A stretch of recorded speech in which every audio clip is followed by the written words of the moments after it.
여러분, 비가 오는데 비를 뚫고 예배당으로 오시는 여러분을 환영하고 축복합니다. 우리 교회가 딱 걸어오면 뭐가 보이죠? 우리 교회 입구에부터 쭉 꽃길이, 우리 교회는 정말 물론 여기도 꽃들이 많이 계시지만 우리 밖에도 꽃들로 가득하고, 여러분 잘 모르시겠지만 우리 교회 이제 저 위에 주차장부터 우리 교회 뒤편으로 이렇게 돌아가는 둘레길이 토요일에 완성이 됐습니다. 드디어 우리 교회 짓고 처음으로 이제 교회를 한 바퀴 돌 수 있는 둘레길이 완성되었고요. 또 거기에 또 우리 에덴 뜰에서 꽃들을 또 심어 나가면서 아름답게 가꾸려고 합니다. 정말 우리 교회는 안팎으로 정말 헌신자들이 너무 많아서, 땀을 흘리는 사람들이, 수고하는 사람들이 너무 많아서 감사합니다. 그리고 우리 교회는 정말 점점 좋아지는 교회인 줄 믿습니다. 작년 7월에 제가 와서 이제 8월에 600명, 출석 600명을 넘고, 10월 달에 700명을 넘고, 그리고 연말에 800명을 넘고, 올 저희들 부활주일에 900명을 넘었습니다. 이제 우리 10월 달에 몇 명을 넘을까요? 광양 처음으로 출석 1000명을 넘는 교회가 탄생할 것입니다. 저는 하나님이 함께 하시면 불가능이 없다라고 믿는 사람입니다. 우리 교회 옆에 아파트 단지 새로 지어진 거 없습니다. 하지만 지금 서울에서도 저희 교회의 부흥을 놀라워하고 있지 않습니까? 그래서 앞으로 더 우리 교회가 강하고 담대해서 세상 사람들에게 쓰임받는 게 아니라 하나님께 쓰임받고 하나님의 이름을 높이 올려드리는 교회가 되시기를 간절히 소망합니다. 제가 좋아하는 아주 정말 대단한 예술가 중에 한 분이 다빈치라는 분이 계신데, 여러분 그분의 작품 모나리자 들어보셨죠? 또 이분이 기독교적으로 유명한 작품 하나 남겼는데 최후의 만찬이라는 작품을 남겼습니다. 1495년부터 1498년까지 3년간에 걸쳐서 이탈리아에 있는 한 수도원 식당 벽에 그렸습니다.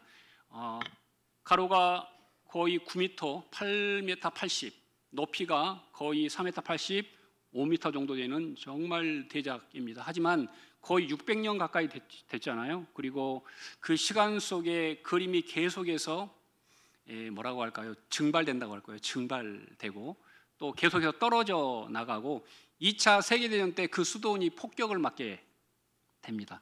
그런데 수호사들이 감사하게도 그 최후의 만찬이 있는 벽에다 모래 주머니를 끝까지 쌓아놨어요. 다 무너졌는데 그 벽이 살았습니다. 그래서 복원을 하려고 하는데요. 자, 복원하기 전에 최후의 만찬 그림을 한 장 보여드리도록 하겠습니다. 네, 이게 복원 전 그림입니다. 600년이라는 세월 속에서 다 흩어져 버렸는데 아름다움이, 이제 복원하려고 보니까 가장 문제가 뭐냐면 얼굴 표정이에요. 얼굴 표정, 그리고 그 다음에는 손의 방향, 그리고 밑에 있는 발의 방향을 모르겠는 거예요.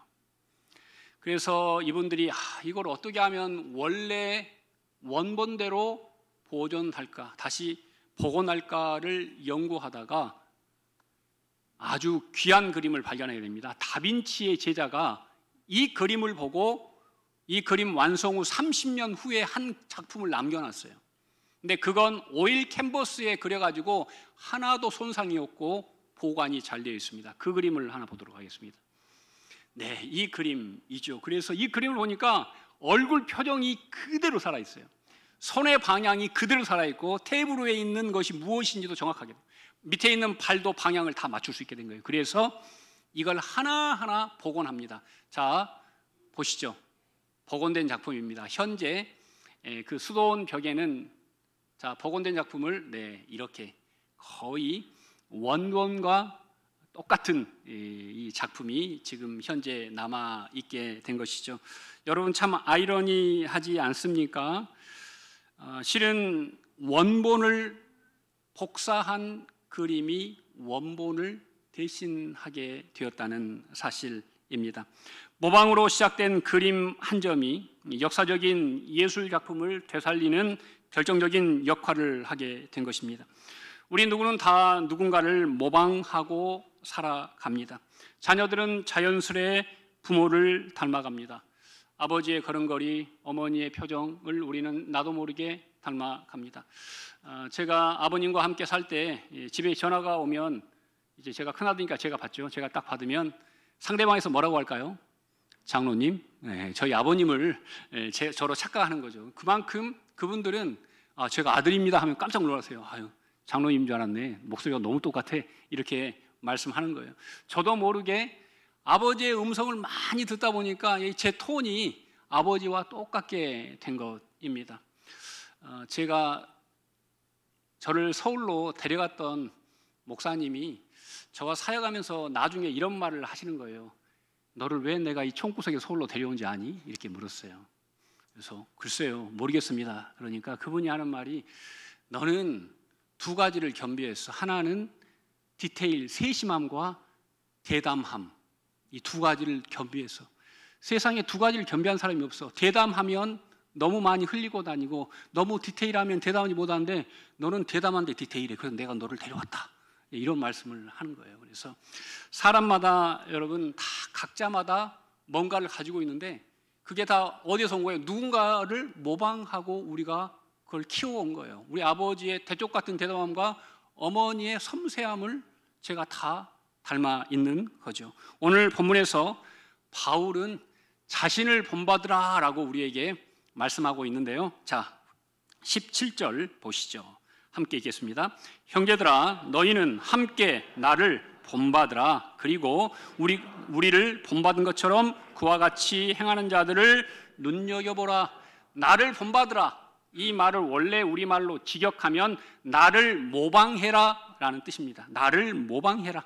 헬라어는 미메테스라는 단어를 썼는데요. 이 미메테스가 영어로 오면서 이미테이션, 짝퉁, 모조품이라는 뜻으로 발전하게 됩니다. 그러니까 사도 바울이 나를 어떻게 하라? 나를 따라서 해라. 내가 따라서, 나를 따라서 행동해라. 나를 따라서 이야기해라. 나를 따라서 기도하라 라고 우리에게 말씀하고 있는 겁니다.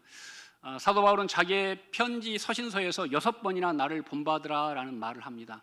여러분 혹시 제가 설교하면서 성도 여러분 김성현 목사를 본받으십시오 하면 어떻게 되겠습니까? 막 뒤에서 막 웃고 막 아이 목사님 너무 나가셨어요. 교만하지 않으십니까? 막 이런 반응이 막 팽배할 텐데 사도 바울이 이런 말을 교회에 해도 어느 교회도 그런 반응이 없어요. 다 그래요. 우리가 당신처럼 살 겁니다.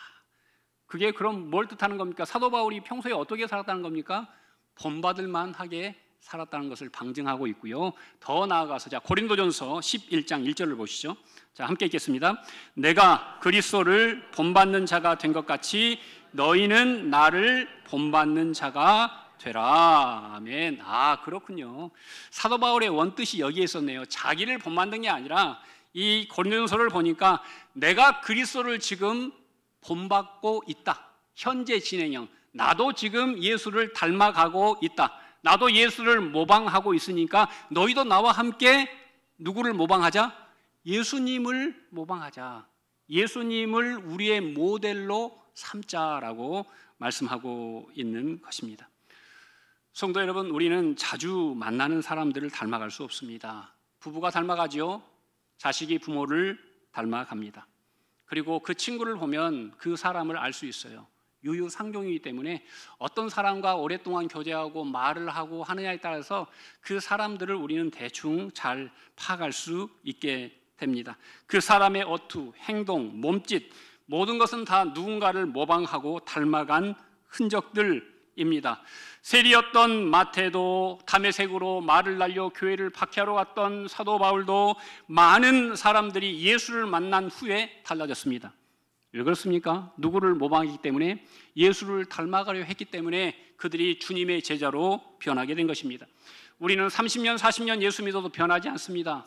왜 그럴까요? 우리가 예수를 닮아가기보다는 여전히 세상 속에서 모델을 찾고 있기 때문입니다. 세상에 완전한 사람은 없죠. 그래서 우리는 세상을 닮아가려고 하지 않고 오직 주님을 닮아가려고 노력하는 분들이 되시기를 간절히 소망합니다. 그럼에도 불구하고 우리 세상에는 정말 훌륭한 분들이 계시는데 저는 우리 교회에 정말 존중만한 분들이 많이 일어서면 좋겠습니다. 제가 서울에서 사역할 때 딱 불혹의 나이에 40살에 서울에 있는 장석교회에 부임하게 되었습니다. 그 당시에 목사님은 은퇴를 4년 몇 개월 남겨놓는 이제 막바지 목회를 하는 과정이었고 그분은 저희 통합교단에서 가장 덕장으로 인품이 훌륭한 목사님으로 정말 훌륭한데 총회장도 거부하시고 교회를 섬겼던 목사님으로 정평이 나 계셨던 분이에요. 그래서 그때 마지막 텀 부목사를 그 교회가 청빙했는데요. 여러분 모집 경쟁률이 몇 대 몇이었을까요? 150대 1이었습니다. 부교육자를 뽑는데 그분 밑에서 좀 배우겠다고 하는 사람들이 전국에서 구름대같이 몰려든 것입니다. 제가 150대 1을 뚫은 사람입니다. 제가 이제 아닙니다. 그건 아니고 이제 제가 이 말씀을 드리는 이유는 그분이 정말 귀한 분이었기 때문입니다. 제가 목회하면서 정말 여러 부분에서 지금도 그분을 배우려고 노력하는데 한 부분이 뭐였냐면 그 바쁘고 그 이제 은퇴를 얼마 안 남겨 두신 분이 처음 시작해서 똑같이 새벽 예배 끝나면 집에를 안 가세요. 집에를 안 가고 뭐 하신가 하고 봤더니 뭐 할까요? 성경을 읽고 말씀을 준비하세요. 그래서 이분은 1년에 7독, 8독을 늘 기본으로 하십니다. 거의 10,000명 다 가까운 교회를 사역하시면서 그분은 새벽 예배 끝나고 취침하지 않고 깨어서 그 시간에 쓰시는 거죠. 집중해서 누가 방해하지 않는 시간을요. 그래서 제가 그때 40살에 결정했어요. 내가 담임 목사가 되면 저렇게 살아야겠다.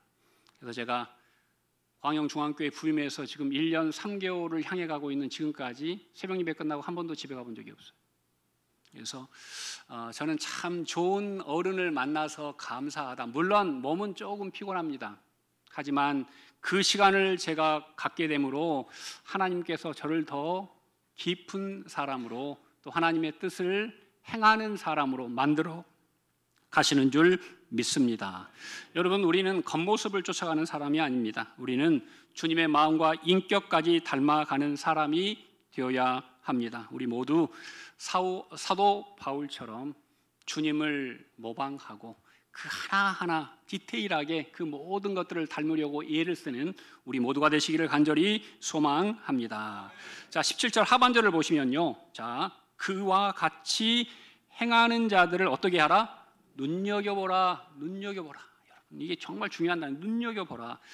여러분도 이렇게 이 땅을 살아가시다 보면 눈여겨보는 사람이 있고 그렇게 눈에 띄는 사람이 있어요. 우리 하나님은 어떤 하나님이냐면 각 사람들을 눈여겨보시는 하나님이세요. 사람들은 자기와 상관없고 자기에게 도움이 안 되는 사람들은 눈여겨보지도 않아요. 눈길도 안 줘요. 하지만 하나님은 어떤 사람에게도 공평하게 눈길을 주시고 눈여겨보시는데 특별히 어떤 사람을 눈여겨보시냐면 본문에 나왔어요. 그와 같이 행하는 자들. 어떤 사람들이에요?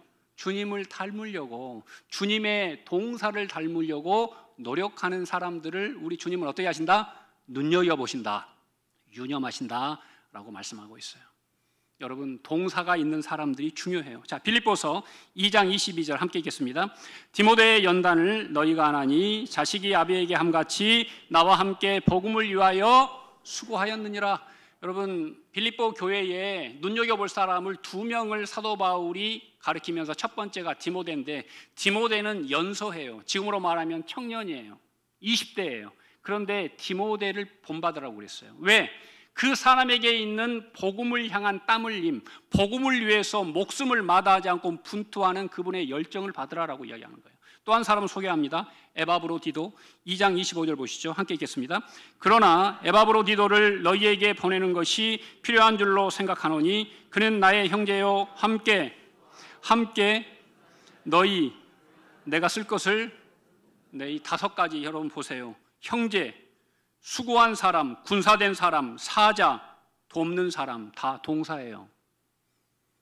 하나님이 눈여겨보시고 우리에게 모델로 삼으라는 사람들은 뒷짐지고 가만히 있는 사람이 아니에요. 움직이는 사람이에요. 약자에게 가는 사람이에요. 어려운 자리를 먼저 가서 그 틈을 메우는 사람이에요. 우리 교회가 왜 점점 좋아질까요? 우리 교회에 이런 사람들이 많기 때문이에요. 우리 교회는 어디에 한 군데도 업체에 맡기는 게 없어요. 이 넓은 예배당을 안수 집사님과 장로님과 권사님들이 청소하세요. 우리 교회 식당, 우리 권사님들이 휴가를 내서라도 그 일을 하세요. 우리 교회 넓은 마당, 여전대가 다 나눠서 잡초를 제거해요. 여러분, 동사가 살아있는 교회가 될 줄로 믿습니다.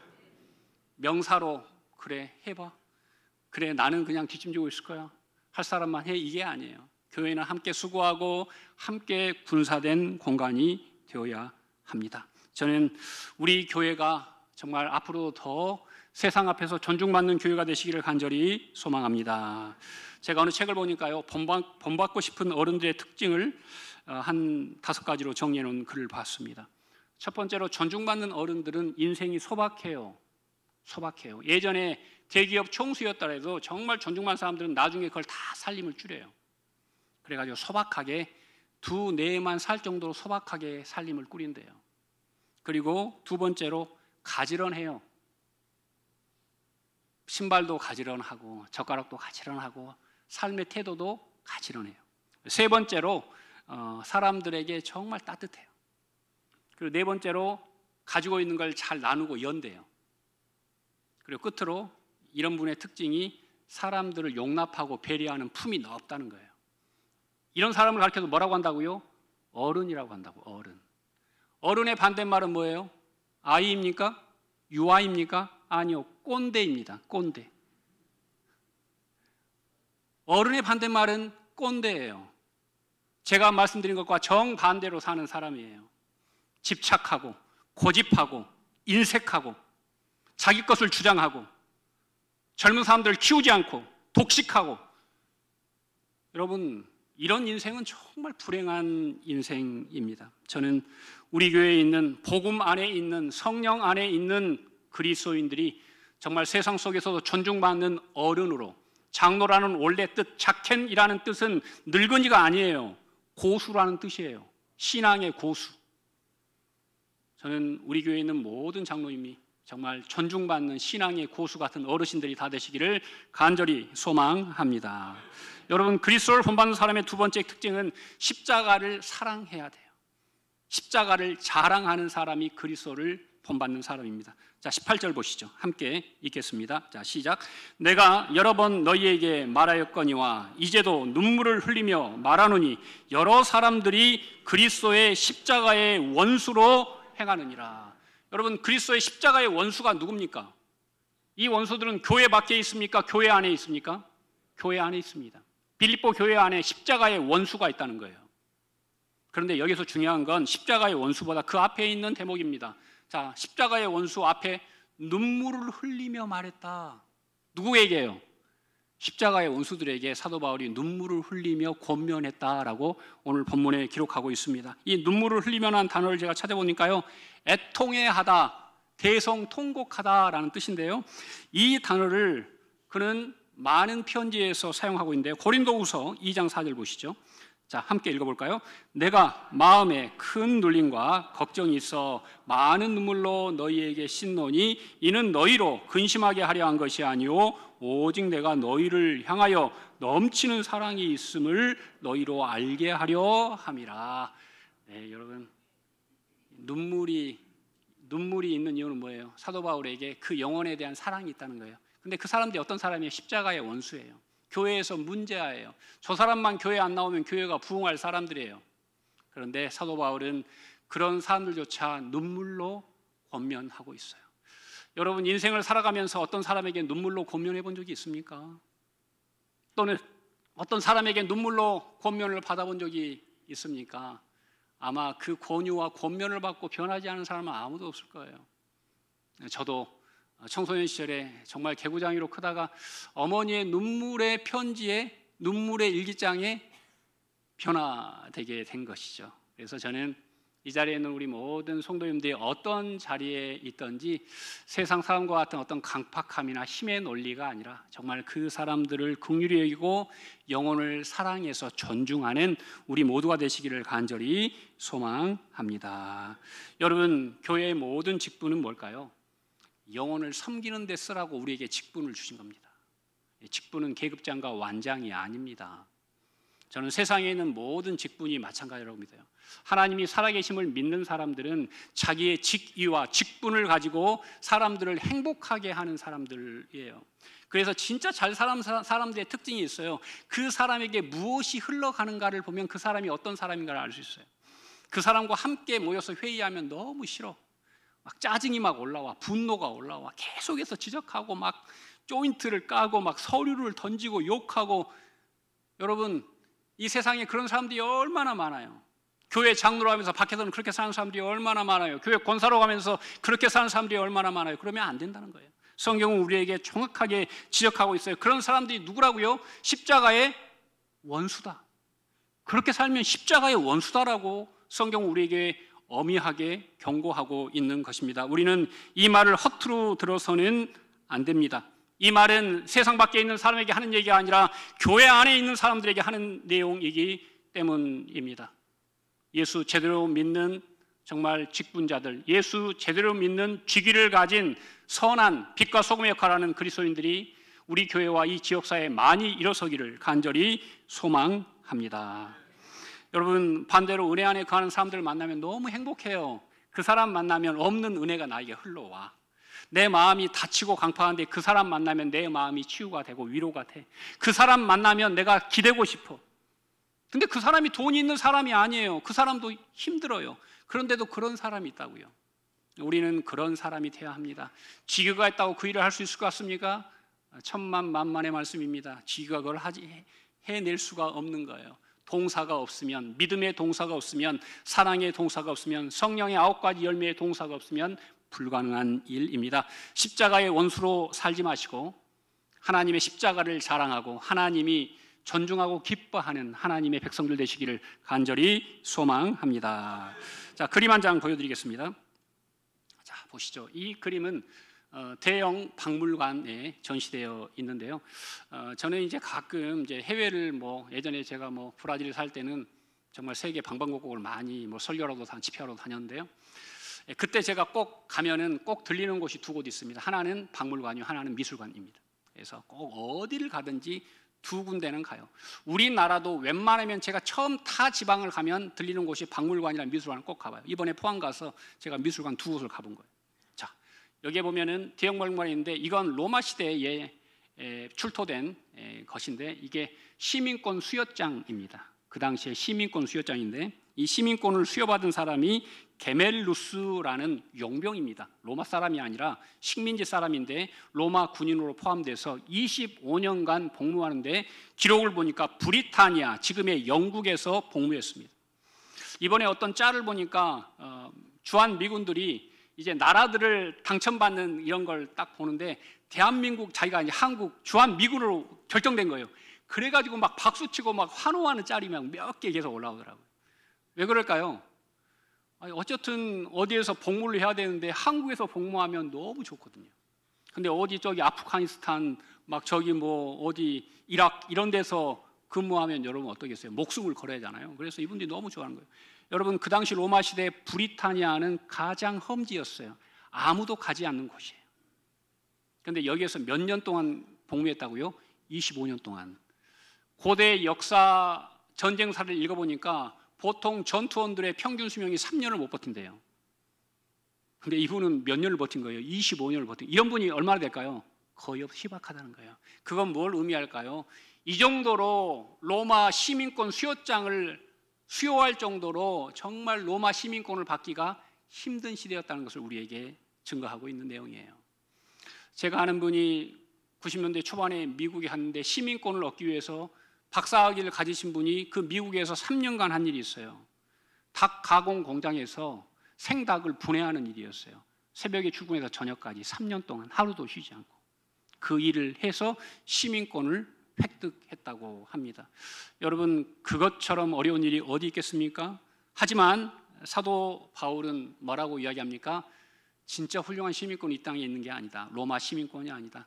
사도 바울은 어느 나라 시민권을 가졌어요? 로마 시민권을 가진 사람이에요. 그런데 사도 바울은 로마 시민권의 효력에 대해서 우리에게 그건 진짜 능력이 없어라고 말씀하고 있죠. 자, 20절 한번 보시겠습니다. 함께 봉독합니다. 그러나 우리의 시민권은 하늘에 있는지라 거기로부터 구원하는 자 곧 주 예수 그리스도를 기다리노니. 자, 사도 바울은 진짜 시민권이 어디에 있다고요? 하늘의 천국 시민권, 천국 시민권자다. 나는 로마 시민권자이기 이전에 천국 시민권자이다. 그런데 여기서 중요한 포인트가 있어요. 우리의 시민권은 하늘에 있을 것이다. 있다. 지금 현재 영을 써놨어요. 우리가 죽으면 천국 시민권을 받을 것이야가 아니라 사도 바울은 우리에게 지금 네가 이 땅에 지금 현재 이 시각에 하나님의 통치를 받고 하나님의 영광을 위해 살아가면 너는 지금 천국 시민이야 라는 의미입니다. 저는 현재 광양 시민이지만 천국 시민인 줄로 믿습니다. 여러분도 마찬가지이죠. 그 당시 빌립보는 로마 시민권을 가지고 있는 퇴역 군인들이 살던 은퇴한 지금의 미국의 플로리다 같은 휴양의 도시였습니다. 그래서 사람들은 로마식으로 살았어요. 옷도 로마인처럼 입고 말도 로마인처럼 하고 유행이나 식사도 로마식으로 했대요. 그런데 사도 바울은 그 빌립보 교회에 이야기합니다. 너희들 이 땅이 전부가 아니야. 로마식으로 살지 말고 무슨 식으로 살아? 천국식으로 살아. 하늘의 백성답게 살아 라고 말씀하고 있는 것이죠. 자, 여러분 그림 한 장, 사진 한 장 보여드리겠습니다. 이분 혹시 아시겠습니까? 임현수 목사님이십니다. 북한에 억류되어서 종신노동교화형을 선고받은 분이죠. 캐나다 국적을 가지고 계십니다. 이분이 북한에 억류돼 가지고 처음 찍은 사진이라고 합니다. 처음이라 억류된 지 얼마 안 돼가 얼굴에 살도 좀 있으시고 그런데 웃고 계시잖아요. 그래서 제가 브라이드에 만나서 물었어요. 목사님 왜 웃고 계세요? 그랬더니 뒤에서 병사들이 욕하면서 이 새끼야 웃어 그래가지고 어쩔 수 없이 웃었대요. 이게 자기가 좋아서 웃는 게 아니에요. 그냥 두려움 속에 웃는 거예요. 이분은 잡혀있는 동안 2년 6개월 동안 뭘 했을까요? 2년 9개월 동안 뭘 했냐면 1m짜리 구덩이를 팠대요. 몇 개를 판지도 기억이 안 난대요. 아침부터 저녁까지 그 일을 했대요. 6일 동안. 그리고 하루를 쉬어요. 주일에 쉬는데 그때 자기는 새벽에 일어나서 저녁까지 뭘 했을까요? 혼자 예배했대요. 독방에 살았으니까 혼자서 성경을 펴놓고 찬송을 4시간 하고 말씀을 4시간 읽고 하나님 앞에 손을 들고 기도하는 걸 4시간씩 하고 하루 종일 예배했대요. 만약 제가 이 시간이 없었다면 하나님을 붙잡는 시간이 없었다면 저는 거기에서 죽었을 것입니다. 그런 고백을 하시더라고요. 사진 한 장을 더 보여드리겠습니다. 자, 이제 풀려날 때 기자회견 하시는 장면인데요. 뭐라고 밑에 써 있냐면요. 제가 한국 국적이었다면 그냥 죽었을 텐데 제가 캐나다 국적을 가지고 있었기 때문에 북한 정보당국이 저희를 죽이지 못했습니다라고 이야기합니다. 여러분 캐나다에서 이분을 살리려고 국가적으로 어마어마한 노력을 하는데요. 제가 놀랐던 대목은 이분이 풀려나서 캐나다로 돌아올 때 평양공항에 캐나다에서 보낸 비행기가 한 대 서 있었어요.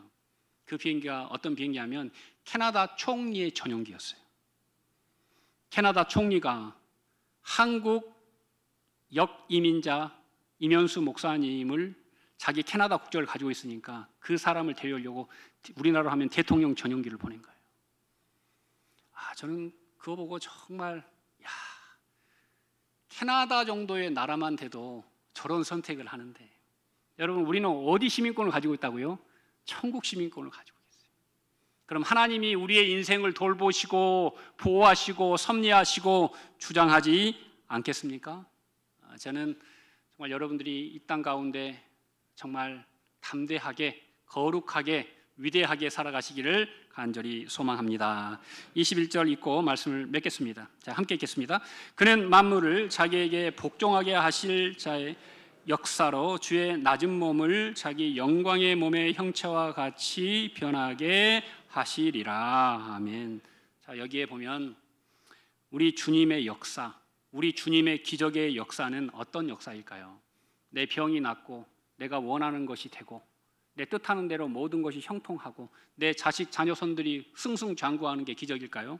오늘 본문에 우리에게 말하는 하나님의 기적은 낮은 몸, 그러니까 욕망에 지배받는 이 땅을 향한 시민권을 가진 사람들의 몸이 영광의 몸, 영화로운 몸, 영원한 몸, 그리고 천국 시민권을 가진 사람으로 존재가 변화하는 것, 그걸 가리켜서 하나님의 기적이라고 성경에 기록해 나왔어요.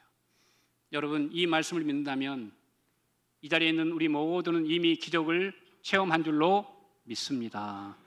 여러분, 우리는 낮은 생각, 이 땅의 것에 연연하는 사람들이 아니라 하나님의 생각, 하나님의 의, 하나님의 복음, 하나님의 나라를 위해서 살아가는 사람임을 기억해야 합니다. 인생은 짧습니다. 천상명 시인은 우리 인생을 소풍이라고 이야기했습니다. 돌아보니 잠깐 다녀간 길이었다라고 우리에게 이야기를 했죠. 여러분, 우리는 천년만년 살 수 없습니다. 우리는 유한한 삶을 딱 한 번 살아갑니다. 누구를 본받고 살겠습니까? 누구를 위하여 살아가시겠습니까? 많은 사람들이 죽을 때 껄껄껄하고 죽는다고 합니다. 내가 좀 더 욕심을 부리지 말 걸, 내가 좀 더 나눌 걸, 내가 용서할, 이렇게 돌아가시면 안 됩니다. 그래서 내가 하나님 앞에 정말 멋진 모습으로, 기쁨의 모습으로, 기대함으로, 확신으로 하나님 앞에 서게 될 날이 우리 모두에게 속히 오게 될 것입니다. 잠시 우리에게 시간을 주셨고 잠시 우리에게 직분과 직위를 맡기셨는데 그 속에서 세상 사람들 본받으려고 하지 마시고 우리 주님 따라 십자가를 향하여서, 부활을 향하여서, 생명을 향하여서 나아가는 우리 모두가 되시기를 간절히 축원드립니다. 기도하시겠습니다. 사랑과 은혜가 충만하신 하나님 감사합니다. 천국 시민권은 신분을 나타내는 것이 아니라 우리의 거룩한 삶, 믿음의 삶을 나타내는 표지입니다. 그 삶의 표대는 예수 그리스도의 발자취, 복음의 능력을 따르는 것입니다. 하늘의 시민권을 가지고 끝없는 나눔, 끝없는 베품, 끝없는 용서, 끝없는 고난, 끝없는 부활로 우리의 삶이, 믿음이 확장되게 하여 주시옵소서. 로마 제국은 시민권을 통해 온 세계를 지배했지만 하나님의 복음은 온 세상을 생명으로 덮을 줄 믿사오니 오늘 함께 예배한 우리 성도들을 통하여서 이 땅 가운데 생명이 움터올 수 있도록 주여 늘 우리와 동행하여 주시옵소서. 예수님 이름으로 간절히 기도드립니다.